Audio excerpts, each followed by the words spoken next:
Huminga, tapos Electric kakatok fan na ako, ka pa. direct ko tatakot na ako. Mabilis lang naman yung take na yun. Mabilis siya pero madaming take. So parang 5 minutes din. Pero ino-open naman nila.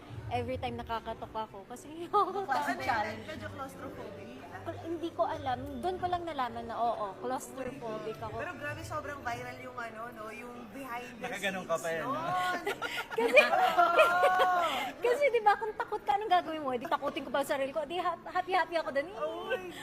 Ano yung pinaka-best na natutunan mo na magagamit mo sa ibang pang projects from Bakat Yamas? Siguro yung, ang dami. Walang isa eh. Kasi si Coco very, very matulungin. And he loves giving advices na, o Ivana, gantong gagawin mo. Ivana, Ano sabi niya sa'yo? Ivana, ano daw gagawin mo? basta sabi niya yung sa career mo, ingatan mo and ipagpatuloy mo yung ginagawa mo.